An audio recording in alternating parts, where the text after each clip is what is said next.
Hey guys! Welcome back to a brand new video. This time I want to teach you guys all the hidden powers and secrets of the trick tile device. So fasten your seatbelts because you're in for a crazy ride, as this device has so much potential and almost nobody knows about all these little secret tips.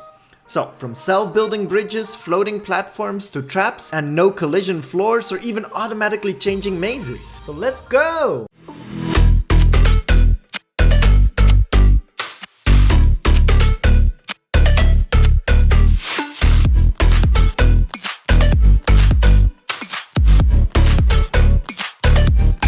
Okay, so this is a bit of a more basic tutorial and not so advanced as most of my other stuff, but that doesn't mean we can't do some crazy stuff with it and use it in new and original ways.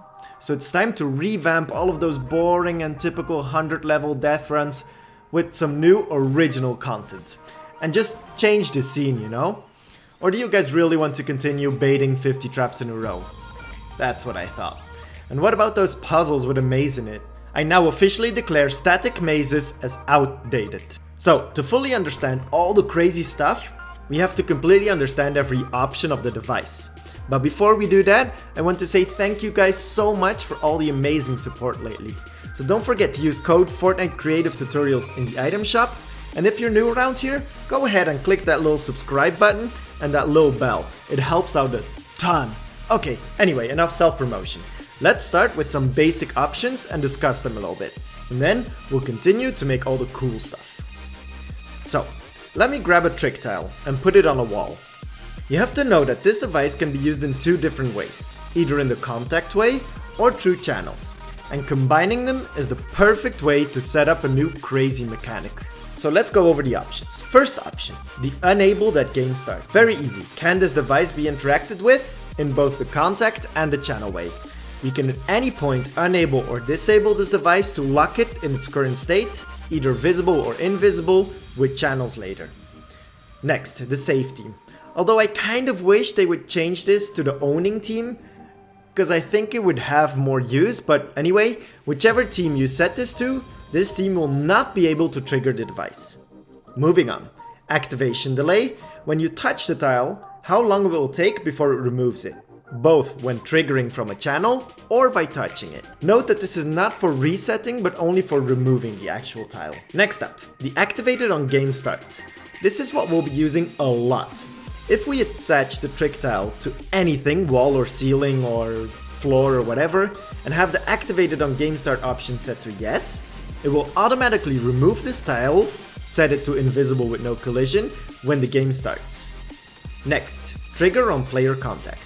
So pretty much speaks for itself. If we set this to off, the only way we can use this device is through channels, and players can no longer remove the tile by touching it. Trigger feedback. Now this has four options, either none, bounce and color, or either one of those. More specifically, this means that when the trick tile gets activated, whether it's through a channel or by touching it, will it show some visual effects to indicate the player that it's about to be hidden. And then under that, we have all the channel support that we could possibly need. Triggering it on command, restoring or resetting it, disabling it, enabling it, both for the channels and touch, and changing the touch options. And lastly, using them as triggers as well, so that we can bind consequential actions to it. Now time to play and have fun with this. We'll build a variety of random stuff, but you can invent or change this however you want. And let's start with something simple. Let's start with the automatic building bridge. You can use any tile you want, but for the bridge I actually really like just using wooden floors, the normal ones. Because when they get reset, they actually replay the building animation. So it adds even more to the effect of actually building the bridge. So let me just build 5 tiles out, and I'm going to build walls and a roof as well, just for fun. Now we're going to add trick tiles to all of these floors and walls and configure them as follows. Activate on game start to yes. This will automatically remove them when the game starts, as we said before. Then trigger on player contact to off, because once we rebuild the bridge, we don't want it to collapse again when the player walks on it. And then reset when receiving from to your first free channel. So for me now, new map, channel 1.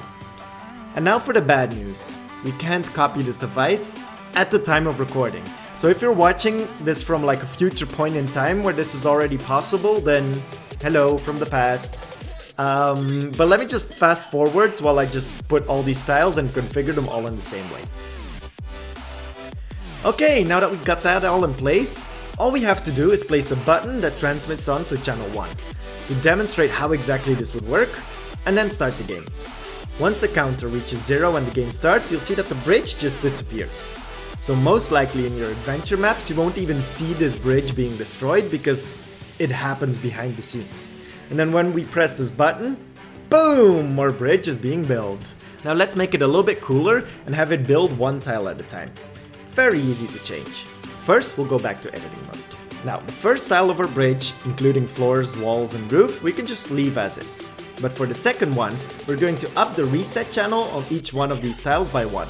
So the reset in every trick tile in the first part of our bridge is still set to reset on channel 1. But the second one is now set to channel 2. And then repeat this again for channel 3 for the third tile, channel 4 for the fourth one, and so on. No matter how many tiles you have in your bridge, just keep repeating this process. And now, instead of all restoring them at the same time, we're going to throw down a music sequencer somewhere a little bit hidden. And go into the options, leave everything as is, except on the very bottom, you'll find the start sequencer when receiving from, and bind channel 1 to this option. Now inside the zone of the sequencer, we're going to throw down a trigger, then configure it. Then scroll all the way to the bottom and set the when triggered, transmit on to channel 2. And then just copy and paste this trigger right next to it, and up the channel to 3. And then keep repeating this for however many tiles long your bridge is. Great! Now all that is left to do is play around with the speed of the sequencer to have our bridge build faster or slower. So when we start the game and press the button, you'll see that the sequencer activating, and it also instantly builds the first piece. Then every time it hits a trigger, it will start building the next one, making it look like it's magically building the bridge. Pretty. Okay, next up, flying traps, devices, and vehicles. So, before we always had to use this very specific wall piece from the parkour gallery if we wanted to make like a fake trap that you could walk through. But now it's a lot easier. Just build a wall or a floor, then place a trap on one side, any trap you want, including for example a launch pad to create a flying launch pad that isn't attached to anything. And then on the other side of the floor or wall, all you have to do is add a trick tile that triggers on game start, which will automatically remove the attached floor, but leave the trap. Now this is also very cool for vehicles, because here's the cool thing about using this with vehicles. They actually stay floating on, but as soon as you enter or touch them, they'll start falling, which can be really cool to start your racing games, for example, or even when using the plane, because it will automatically start as soon as you get in and start falling down to build up speed. Now lastly, as an example, let's set up a changing maze. For this, we'll be using everything we learned so far, but use a separate trigger to activate or reactivate parts. So first thing we need to do is build a big box. Of course, in a real map, you'd be adding a lot of decorations and changing the light settings. Just imagine doing this with your fog and darkness bumped up, then build like an abandoned hospital, and you're all ready for your horror map to scare the living Jonesy out of people. Once we have our outer box, we're going to build our actual maze. And on every single tile, we're going to set the activate on game start to yes and the player contact to no. This might take you a while, and it is a little bit of a tedious job, but for now, it's what we have to do. 2 very boring minutes later. And then right here in the back part, I'll just build a little room with a door, so that the player doesn't actually see the maze being built, because he'll go inside of the room.